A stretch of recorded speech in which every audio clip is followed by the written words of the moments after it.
pagbomba sa Pearl Harbor noong ika-7 ng Disyembre 1941. Binomba ng mga Hapones ang Pearl Harbor sa Hawaii sa utos ng hukbong imperial ng Hapon.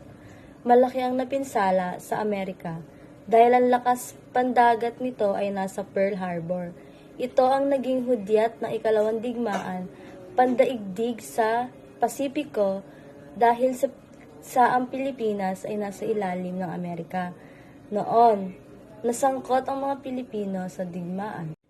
Pagkatapos atakihin ng mga Hapon ang Pearl Harbor, sinunod nilang salakayin ang kalupaan ng Manila sa Pilipinas noong December 8, 1941. Nasakop ng mga Hapones ang Manila sa loob lamang ng humigit 2 linggo.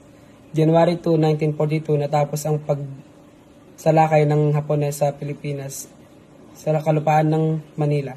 Nagdulot ito ng pagpapahirap sa kapwa nating mga Pilipino. Pagkaraan ng pagbagsak ng Bataan sa kamay ng Hapon, nagpunta si MacArthur sa Australia. Pinalitan siya sa korregidor na General Jonathan Wainwright upang ipagpatuloy ang pakikipaglaban hanggang sa mapilitang sumuko ang mga Pilipino at Amerikano. Pagkalipas ng 27 araw, nagtagal ng 3 mga taon ang pananakop o okupasyon ng mga Hapones sa Pilipinas. Noong Marso 1942, nagpapakita ng kahinaan ng mga Persa, Amerikano at Pilipino na nagresulta sa pagbagsak ng Kabataan, Abril 9 at Corregidor Mayo 6. Dahil dito, idineklara ng mga Hapones ang Maynila bilang Open City noong Enero 27, 1942 upang maiwasan ang pagwasak ng lungsod. Bagamat hindi dineklarang sanhin ng pag-alis ni MacArthur ang pagiging Open City ng Pilipinas. Nagbibigay ito ng daan sa mga Hapones upang sakupin ang Pilipinas ng buo. Nang deklarang Open City ang Maynila noong Enero 2, 1942, hindi ito nakaligtas sa matinding pang-aabuso ng mga Hapones. Sa ilalim ng kanilang pananakop, lumaganap ang iba't ibang suliraning palipunan, kabilang ang karahasan, ang tagahasa at pang-aabuso sa mga Pilipino. Maraming kababaihang, partikular ang tinatawag ng comfort women, ang pinilit maging alipin ng mga sundalong Hapones. Bukod sa karahasan, nakaranas din ang mga Pilipino ng matinding kagutuman, kahirapan, at sa pilitang paggawa sa ilalim ng mahigpit na kontrol ng militar. Sino mang lumaban o magpakita ng pagsuway ay pinahirapan o pinatay. Noong panahon na pananakop ng Hapon sa Asya, kabilang ang Pilipinas, ang mga kababaihan ay pinilit na magsilbing comfort woman o sexual na alipin para sa mga sundalong Hapones. Marami sa kanila ang dinukot, pinilit o pinwersa na masagawa ng panggagahasa at pang-aabuso sa mga comfort station. Ang mga kababaihang ito ay nakaranas ng matinding physical, emotional at psikolohikal na pang-aabuso. Bitawan mo ako!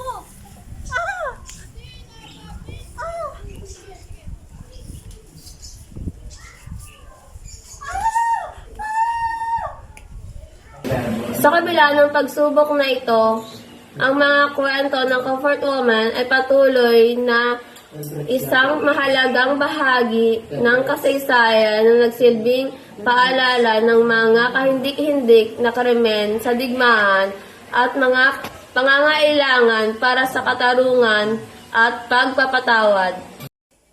Ang panahon ng pananakop ng mga Hapon sa Pilipinas ay nagsimula noong December 8, 1941 at natapos noong 1945. Ang namuno sa mga Hapon sa pananakop sa Pilipinas ay si General Masahura Homa, na siyang commander ng Imperial Japanese Army sa Pilipinas.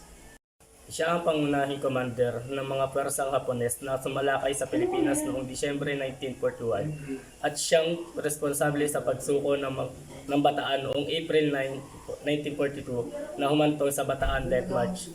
Isang marahas na marcha kung saan libo-libong Pilipino ang Amerikanong sundalo ang namatay dahil sa gutom, pagod at brutalidad ng mga Hapones. So today we are going to talk about how did Jose P. Laurel became a president in the Philippines. Jose P. Laurel became a president in the Philippines during Japanese occupation in World War II. Sa nakararami kilala si Jose P. Laurel bilang puppet ng Japanese government and also called a traitor. He is Jose P. Laurel, the third president of the Philippines. Pwede rin natin siyang makilala bilang isang hero, hindi lamang bilang puppet ng Japanese government o isang traidor. Bakit nga ba? During the Japanese invasion of the Philippines of World War II, nabuo ang puppet government where Jose P. Laurel was elected president in 1943. Dahil nga sa posisyon niya, naokusahan si Jose P. Laurel bilang Japanese collaborator. Up to this day, sa mga librong makikita natin, kilala pa rin si Jose P. Laurel bilang isang puppet at traitor. One of his contributions in the Philippines, persistent refusal to conscript any Filipino into Japanese army. His presidency ended in 1945, which is lumipad pa rin siya patungong Japan, ngunit naaresto siya sa kasong treason. But he was granted amnesty in 1948 by President Elpidio Quirino. Despite of every controversial Jose P. Laurel had, nanalo pa rin siya bilang senator and had a big contribution sa post-war. That's all. Thank you. Sa pagtapos ng Hapon sa pananakop ng Pilipinas at pagkatapos ng World War II, ang mga sumunod na naging mga president, vice president at mga sekretary ng mga ahensya ng gobyerno ng Pilipinas ay Ang naging presidente ay si Sergio Osmeña noong 1944 to 1946. Siya ang naging Pangulo ng Pilipinas matapos tumakas si Manuel L. Quezon sa mga mananakop na Hapones. Si Osmeña ay naging Pangulo ng pamahalahang taga-guyod ng mga Amerikano pagtapos. ang pangalawang presidente na si Manuel A. Rojas noong 1946 to 1948. Si Rojas ang naging unang Pangulo ng Malaya at bagong bangon ng Republika ng Pilipinas. Matapos ang digmaang noong Hulyo 4, 1946, matapos makamit ang kalayaan mula sa Amerika. Ang sumunod na naging Vice President ay si Elpidio Quirino noong 1946 to 1948. Si Quirino ang naging unang Vice President ng bagong Republika ng Pilipinas noong 1946 sa ilalim ni Pangulong Manuel A. Rojas. Siya ang naging Pangulo ng Pilipinas noong 1948 pagtapos pumanaw ni Rojas. Ang naging sekretary naman si Carlos P. Romulo.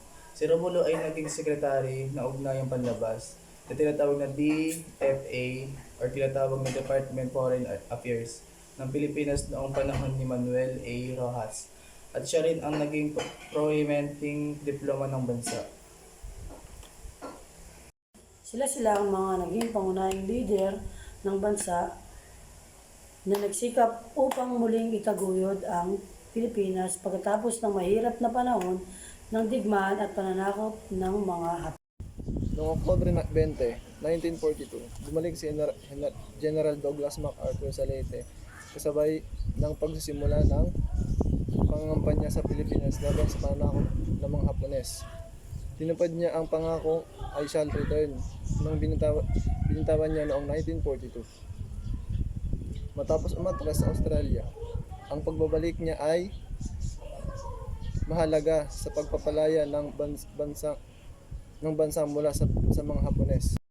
Noong Hulyo 4, 1946, opisyal na idineklara ang kalayaan ng Pilipinas mula sa Estados Unidos sa bisa ng Treaty of Manila na pinangunahan ni Manuel Rojas. Ang seremonya sa Luneta